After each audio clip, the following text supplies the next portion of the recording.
नहीं तो मर जाते उस दिन हम। कैसे शुक्रिया करेंगे इन सबका? हाथ जोड़ के मैं शुक्रिया अदा करता हूँ इनका, जो इन्होंने बचा दिया। अरे आप ऐसे क्यों, मतलब आंखें नम क्यों हो गई? ये मेरा परिवार है मैम, मैं इन्हें मानता हूँ। इनकी वजह से बच गए, वरना तो हम उस दिन बचते नहीं। मेरे पिताजी के बहुत चोट मारी है उन्होंने। दिल्ली पुलिस किसके हाथ में है ये बताओ आप, किसके हाथ में है दिल्ली पुलिस ये बताओ ना। पुलिस चौकी है क्या रही है? मैं आपसे नमस्कार, मैं साहिबा और आप सभी का स्वागत है झलको दिल्ली में। देखिए अब मैं यहाँ पहुँच चुकी हूँ बकरवाला जेजे कॉलोनी। ये वो खबर है जो मैंने आपको नागलोई की दिखाई थी, उसका पार्ट 2 है। मैं यहाँ पहुँच चुकी हूँ जहाँ इनकी दुकान है। यहाँ के आपको मैं सारे विजुअल्स दिखाऊंगी। और ये देखिए जहाँ इनकी दुकान पर इनके साथ जो हमला हुआ, जो इनके साथ मारपीट हुई थी, जो इनके ऊपर तलवारें लगी, डंडे, और जिस तरीके से इनके साथ मारपीट हुई, चाकू चलाए गए, ये देखिए आप किस तरीके से दुकान को तहस नहस कर दिया है। अगर यहाँ के लोग इनको सपोर्ट नहीं करते तो शायद इनकी जान जा चुकी होती। हमने आपको पार्ट 1 में दिखाया कि कितनी चोट उनको, इनके पिता और बेटे को गंभीर रूप से चोट लगी थी, लेकिन यहाँ के लोगों की वजह से आज उनकी जान बच गई है। अंदर दुकान के अंदर जाकर दिखाएंगे क्या स्थिति है इस दुकान की। ये देख सकते हैं आप, चारों तरफ कांच बिखरा हुआ है। और वो क्या माहौल रहा होगा उस वक्त जब ये गुंडाई हुई होगी, जो लोग आए होंगे जिन्होंने ये तोड़ फोड़ की होगी और पूरी मारने की प्लानिंग से यहाँ पर पहुँचे थे। मैं इस एरिया के लोगों से बात करूँगी, लेकिन इस परिवार का कहना है कि आज हम अगर जिंदा हैं तो बक्कर वाले जेजे कॉलोनी जो लोग हैं यहाँ के, उनकी वजह से हम जिंदा हैं। इनका कहना है महिलाएं पुरुष सब थे, सब इकट्ठे हो गए थे हमें बचाने के लिए। यहाँ पर जो वारदात से बाहर निकल के मार रहे थे दीदी। अगर ये लोग नहीं सपोर्ट करते ना कॉलोनी वाले तो उस टाइम पे ये मर गए होते अंदर ही। अगर कोई नहीं देखते, इतनी बुरी बाहर निकाल के ऐसे पूरी गाड़ी घेर दी थी, इसके भी चक्कू छुरी सारी चीजें मारी थी बुरी तरह से। अगर कॉलोनी वाले नहीं होते तो शायद इनकी लाशें जाती। इतनी बुरी तरह से मारे थे और फिर पकड़े भी गए थे। एक तो अंदर ही बंद था, जो अंदर बंद था उसने अंदर ही ना पूरा सामान बिखेर दिया था। फिर वो यहाँ से भाग भी गए थे, वहाँ भी पकड़े गए थे। मतलब कॉलोनी वालों ने जो, जैसे कि ये परिवार का कहना है कि कॉलोनी ने जो साथ दिया है उसी वजह से हम जिंदा हैं। हाँ, उन्हीं की वजह से ये सब बचे हुए, नहीं तो ये मर गए होते दीदी उसी दिन। पूरी कॉलोनी यहाँ पर मौजूद है। मैं सबसे बात करूंगी। मैंने मेरे जीवन में पहला झगड़ा देखा है था कि पूरा बक्कर वाला इकट्ठा हो गया था इनके लिए। हाँ, ये कॉलोनी हो गई थी। बाहर के तो लोग कहाँ से आएंगे बेचारे, इनकी बचने की कोई संभावना नहीं थी। अगर ये लोग नहीं, क्या लगता है दिल्ली पुलिस को क्या करना चाहिए अब इनके लिए? उनके एक्शन लेने चाहिए। मैं देखिए और सुबह गुड़िया तेरे को पता है ना बेटी, अगर सुबह 6 बजे दुकान खोलना, 5:30 6 बजे दुकान खोल देना, रात को 10 बजे 10-11 बजे तक बंद करना। काफी मेहनत होती है। और एक इंसान तो ऐसा कि भाई 9 बजे 10 बजे गया, 6 बजे घर पे वापस हो गया। और इनके सबसे बड़ी खुशी तो ये है ना, अगर इनके प्राण बच गए, चढ़ा के चले गए। अगर ये लोग नहीं होते ना कटे तो प्राण बचना मुश्किल था इनका। आप लोगों की वजह से ही उनकी जान बची। हाँ, तो पब्लिक मार रही, जब उनको सब मार रहे थे तो पब्लिक ने गुहार लगाया। गुहार लगाने के बाद सारी पब्लिक इकट्ठा हुई, तब जाके उनकी जान बची है। बस यही सब इतनी बात है। अगर आज जनता नहीं होती तो, जनता नहीं होती बेचारे मारे जाते, और क्या होता। उनका ये भी कहना था कि ऐसा नहीं है कि सिर्फ पुरुष महिलाएं बच्चे सब आ गए थे। हाँ, सारी पब्लिक जो है इकट्ठा हो गई थी। बच्चे से लेके बूढ़े जवान तक सब आ गए। वो लोग कितने लोग थे जो आए थे? अभी अंदाजा नहीं है कितने लोग थे, फिर भी 2-4 तो रहे होंगे। 2-4 5-6 थे। 5-6 लगे। आप भी थे यहाँ पे? हाँ। कितना खराब माहौल रहा होगा? बहुत ज्यादा खराब माहौल था। पूरी कॉलोनी एकदम जुट हो गई। जैसे कि जब 5-6 जने आए थे ना, अपना आप ही तोड़ फोड़ करने लग गए थे इसमें। तो फिर एकदम हलचल मच गई थी। सामान लेने के अंदर घुसे थे, सामान लेते लेते अंदर से फिर तोड़ फोड़ चालू कर दी। फिर मारने लगे उन भैया को और उन अंकल को। फिर सारे भाग कर आए। फिर सारे भाग के आए पूरी कॉलोनी। आपकी फैमिली के भी सबके लोग, सारे लोग आए। देखिए ये है एकता और प्यार। सर क्या कहना चाहेंगे? मैं तो यही कहना चाहूँगा, जैसे लूटपाटें हो रही हैं, किस माहौल पे हो रही हैं? ये प्रशासन या प्रशासन या फिर आप और हम सारे मिलकर इन चीजों को उपलब्धि देते हैं। बिल्कुल मैं इतना ही कहना चाहूँगा, और कुछ नहीं। मतलब आपका कहने का मतलब है या तो प्रशासन एक्शन में आ जाए, बस नहीं तो फिर कोई दिक्कत ही नहीं है। क्योंकि आज जो माहौल बना हुआ है, जो गुंडागर्दी चल रही है, उससे तो यही साबित हो रहा है कि उनको डर नहीं है। कोई डर नहीं, कोई खौफ होता तो यहाँ तोड़ फोड़ ना होती। खौफ होता, हमला ना होता। बस जब खौफ ही नहीं है उनको, उनको ये पता है कि हमारा नहीं है खौफ, और क्या करेगी हमारी तोप, तो ये तौफ ही नहीं है ना, तौफ होती तो खौफ खत्म हो गया होता। देखिए कई लोगों का तो ये भी कहना है।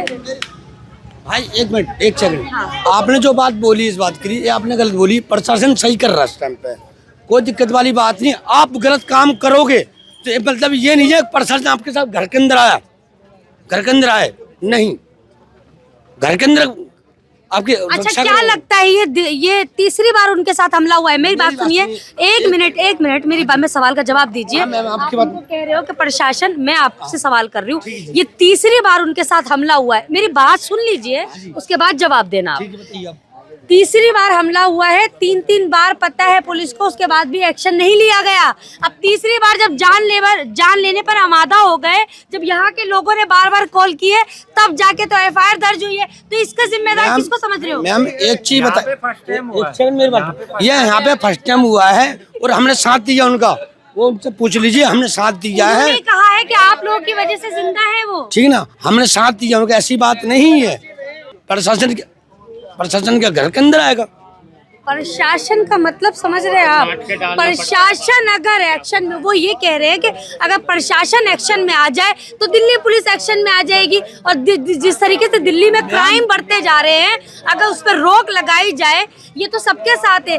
मैम मेरी बात सुनिए आप, मैम चौकी होने के बावजूद अगर ऐसा काम जवाब दीजिए, आप जवाब। सबसे बड़ी गलती दिल्ली पुलिस की है, सबसे बड़ी। अगर 3 बार 4 बार एफआईआर हुई या नहीं वो की गई तो कौन है इसका जिम्मेवार? इसका जिम्मेवार वही हुआ ना, दिल्ली पुलिस हुई या गवर्नमेंट हुई? दिल्ली पुलिस किसके हाथ में है ये बताओ आप, किसके हाथ में है दिल्ली पुलिस ये बताओ ना। पुलिस चौकी है क्या रही है? मैं आपसे भाई क्या रही है, क्या रही पड़ोस में है, कहीं 1 किलोमीटर नहीं है, 1 किलोमीटर है, ठीक आपकी बात की 4 कदम पे है, 6 कदम पे ये है। दिल्ली पुलिस क्या, फिर भी ऐसा काम हो रहा है तो बताओ ना। दिल्ली पुलिस क्या आपके घर के बगल में बैठी रहेगी? कौन? ऐसा है, मेरी बात सुनो, ये गवर्नमेंट का काम होता है, गवर्नमेंट का काम है पब्लिक की हिफाजत करना, ये उसका काम नहीं है। और दिल्ली पुलिस को सौंप रखा है, ये दिल्ली पुलिस का काम होता है। घर के बगल में कभी थाने नहीं बनते सर। ये थोड़ी ना हर घर में थाना बनवा देगी पुलिस, हर घर में थाना नहीं बनेगा, लेकिन पुलिस का काम होता है अपना एरिया देखना, अपने एरिया को जांच करना, अपने एरिया को वो करना, कवर करना। ये थोड़ा ही ना कि भाई कोई कहीं भी आवारागर्दी में घूमेगा, कुछ भी करेगा तो वो देखती रहेगी। 6 कदम पे एक और 15 कदम पे एक, तो वो किसकी हुआ है कमजोरी? दिल्ली पुलिस की है और किसी की नहीं है। यहाँ से कदम गिन लो आप, 15 कदम है, यहाँ से कदम गिन लो 25 कदम पाओगी। 2 पुलिस चौकी है यहाँ, 2 पुलिस चौकी होने के बावजूद कितनी देर बाद 3 है, 1 किलोमीटर है, बाहर भी है, मेन रोड। कितनी देर बाद पहुंची थी पुलिस यहाँ पर? 3 चौकी है यहाँ, 3। 2 घंटे में आती पुलिस, कितनी देर में आई थी? बहुत देर में आई थी। मतलब 1 किलोमीटर 1 किलोमीटर भी नहीं है मैम साहब, क्या बात कर रहे हैं आप? 2 घंटे में पुलिस आई थी, 2 घंटे में। 2 घंटे में? हाँ 2 घंटे में, जब यहाँ हमने पकड़ लिया हम लोगों ने, और जब आई है पुलिस।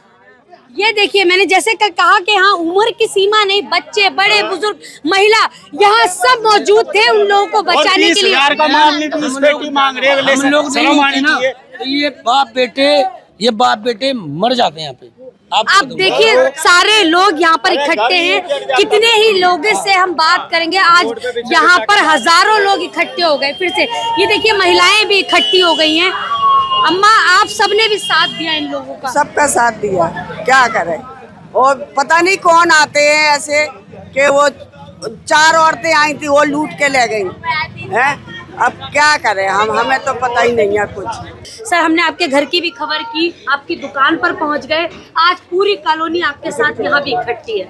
तो मैम ये पूरी कॉलोनी का ही तो आशीर्वाद है जो हम खड़े हैं यहाँ, नहीं तो मर जाते उस दिन मैम, नहीं तो मर जाते उस दिन हम। कैसे शुक्रिया करेंगे इन सबका? हाथ जोड़ के मैं शुक्रिया अदा करता हूँ इनका, जो इन्होंने बचा दिया।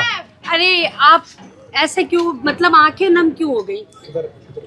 ये मेरा परिवार है मैम, मैं इन्हें मानता हूँ, इनकी वजह से बच गए, वरना तो हम उस दिन बचते नहीं। मेरे पिताजी के बहुत चोट मारी है उन्होंने, उस दिन बच गए मैडम। बहुत शुक्रगुजार हूँ मैं इन पब्लिक का, इन भाइयों का, इन सारे जो ये मित्र है मेरे।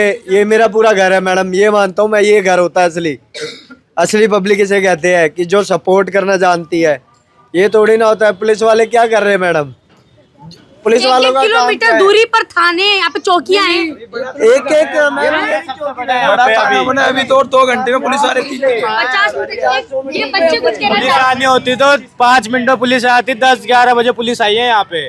बोलते बोलते आंखें नम हो गई इस दुकान के बेटे की, इस दुकानदार के जो मालिक है उनके बेटे की। क्योंकि यहाँ के लोगों का कहना है सुबह 5 बजे आना, रात को 11 बजे जाना, बड़ी मेहनत का काम है इतनी दूर से अपनी दुकान चलाना। एक यही दुकान है जो इनके घर का खाने पीने का जरिया है, जो भी इनकी रोजी रोजगार है। कि जब ये पूरा गुंडाई जब यहाँ फैली हुई थी, जब यहाँ का माहौल बिगड़ चुका था, तो यहाँ पर कुछ चश्मदीद गवाह थे जो उस वक्त यहाँ पर मौजूद थे, जिन्होंने शुरुआत की इनको बचाने की।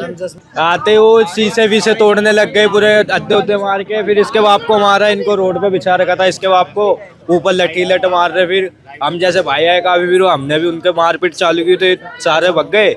एक हाथ में आके उनको हमने मार के बंद कर दिया। अच्छा, कैसे पता चला पिस्टल थी क्या?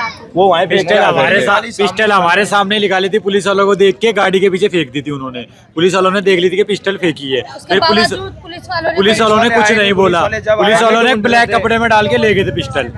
फिर उसके बाद वो उनको बाद में छोड़ दिया गया था, सबको सारे छूट गए। आप लोगों को क्या संदेश देना चाहेंगे? और भी जगह पर ऐसा होता है कि कई जगह आपने देखा होगा कि लोग मर रहे हैं, काट रहे हैं, मार रहे हैं, लेकिन दूसरे लोग वीडियो बनाते हैं। पहले भी यहाँ हो रखी है, 3-4 बार हो रखी है, बालाजी चौक पे हो रखी है, वहाँ हो रखी है, 4 बार हो रखी है फायरिंग। 4 बार नहीं, बकरवाड़ा में जो है हमेशा के लिए 10 दिन में, 15 दिन, महीना में होता रहता है। यहाँ पर कांड होते रहते हैं, कोई सुनाई नहीं है।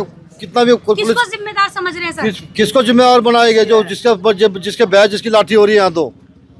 यहाँ पर किसी का कोई नहीं, जो मर गया, जो जी गया, ऐसा हो रहा है यहाँ पर। तो आज घर से निकलने में डर लग रहा है इनकी माता को, इनकी पत्नी को, इनके पिता को। एक दूसरे के लिए डर सहमा हुआ है इनके दिल में कि आज कल हमारे साथ कुछ हो ना जाए, क्योंकि पूरी कॉलोनी कब तक हमारे साथ रहेगी। लेकिन हाँ, ये कॉलोनी बहुत ही बेहतरीन कॉलोनी है। मैं उन सब से कहूँगी जो लोग ये मेरी खबर देख रहे हैं कि इसी तरह से एक दूसरे को मदद करना चाहिए, ताकि ये वक्त कभी भी किसी पे भी पड़ सकता है। लेकिन जो गुंडाई और जो गंदे और जो गलत मानसिकता के लोग हैं, उनको ये समझ में आना चाहिए कि एक दूसरे के साथ आज लोग खड़े हैं। मैं इस खबर को यही रोक रही हूँ। तब तक के लिए नमस्कार।